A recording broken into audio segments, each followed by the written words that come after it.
Hello, this is Mrs. Taylor, and I'm going to introduce you to the idea of related rates in calculus. So, to start with, we need to talk about how to represent a situation algebraically and also represent change in that situation. Calculus is the study of change, so it's great that we have an equation, but how do we talk about change in relation to that equation? So we're going to use this problem to start off with. It says assume that the radius r of a sphere is a differentiable function of t and let v be the volume of the sphere. Find an equation that relates dv over dt and dr over dt. So let's talk about what this means first. When we're talking about a sphere and the volume as a function of t, and let's say t represents time, what we're actually talking about is how is the volume changing over the course of time? So is it getting larger? Is it getting smaller? And so that's what this notation means. dv over dt means the change in volume over the change in time, and dr over dt is the change in the radius over the change in time. So they're telling us that the volume and the radius is a differentiable function of t. And so that means that I can find the derivative of the function with respect to t, time. And that's how we move into the study of change, because as time passes, things change. So first let's represent the volume of a sphere with the formula for volume of a sphere. And that volume formula is v equals 4/3 pi r cubed. And then if I want to find an equation that relates dv over dt and dr over dt, basically what I need to do is take the derivative of this volume formula, because it has v and r both in it, with respect to time, so that I get that dv over dt. And so this is where derivatives and implicit differentiation come into play. So I'm going to take the derivative of this volume formula with respect to time. And so the derivative of the variable v is 1, but I took it with respect to time. So my derivative of v would be 1 times dv over dt. And then on the right, we have 4/3 pi, which is just a coefficient, it's just a constant. And so if I take the derivative of the right side, it would be 3 times 4/3 pi r squared. And I'm taking the derivative with respect to time, so I'll represent that by dr over dt written at the end. So my derivative would look like this.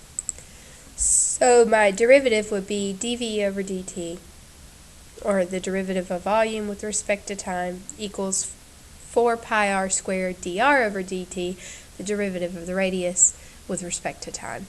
And so now I have an equation that relates dv over dt and dr over dt.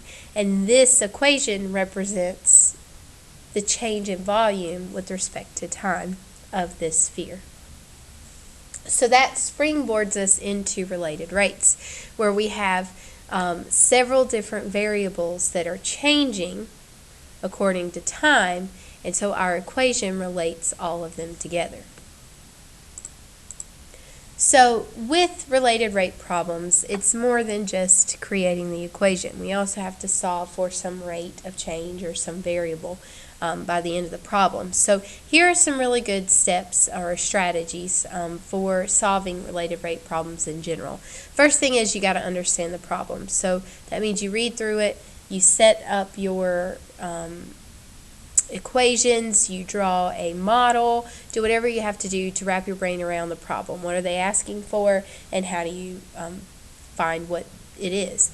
And then you want to develop a mathematical model of the problem. So that's your equation. Usually it's an equation that you're familiar with, like a volume formula. You write your equation relating the variable whose rate of change you seek with the variable whose rate of change you know. So in these problems you'll be given a few rates of change or variable values that you know, and then they'll always ask what's the rate of change of the volume, what's the rate of change of the radius. It just depends on what they're asking for. You differentiate both sides of the equation implicitly, so that means use the dr over dt, dv over dt with respect to time, and then you substitute values for any quantities that depend on time. So that means that if, let's say, the sphere is expanding, the measurement of the radius is dependent on time. So at any given time, the length of the radius is changing.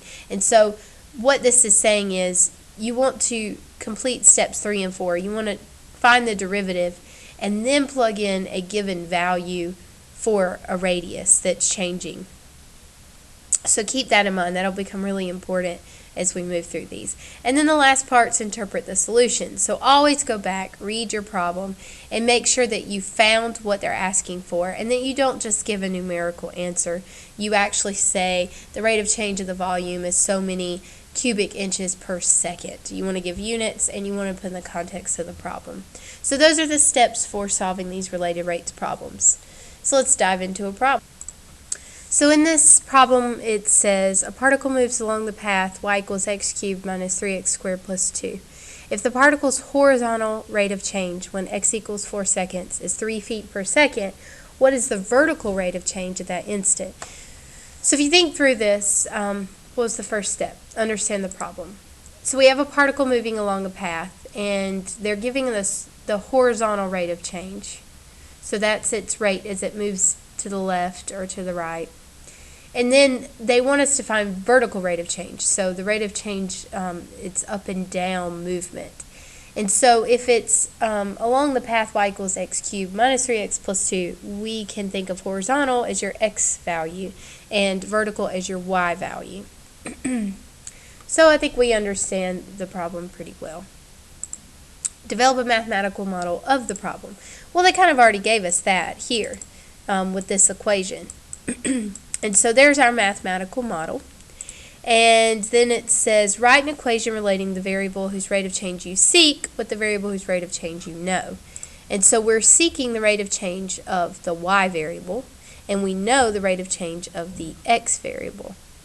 So I'm going to note those values they give us here and here, down here. So our rate of change horizontally, which would be dx over dt, the change in x with respect to time, is negative 3 feet per second when x equals 4. And so both of these values are dependent upon time. So this rate of change depends on when x equals 4. And so that goes to this step number 5. I substitute values in after I take the derivative. And so I need to just keep those to the side and remember not to plug those in until after I take the derivative.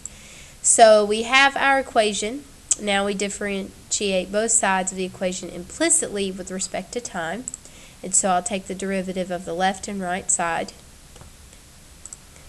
And my derivative would be dy over dt, which is the derivative of y with respect to time, equals 3x squared minus 6x. And as I took the derivative of each term, I could have written dx over dt beside it, but instead I just went ahead and wrote it outside of here because it would have been in each term, and so I could have factored it out anyways. And so my derivative would look like this. And then the final 2 steps, substitute values that are dependent on time, interpret the solution. So when x equals 4, dx over dt equals negative 3. So I'm going to plug those values into this derivative. And so x equals 4, plug that in, and then dx over dt equals negative 3, plug that in, and then evaluate. And when I evaluate, I get negative 72. And then the last step was to interpret the solution. So I need to put this value in the context of the problem. And so they're asking, what is the vertical rate of change at that instant? If you think about it, vertical means up and down, right? So if the rate of change is negative, that means that the particle is moving downward at the rate of change 72 feet per second. So you could present it 2 ways. You could say that the vertical rate of change is negative 72 feet per second, or you could say the vertical rate of change is 72 feet per second in a downward direction. Either way is and so I would present my final answer in the context of the problem, and then I would be done. And that's your introduction to related rates.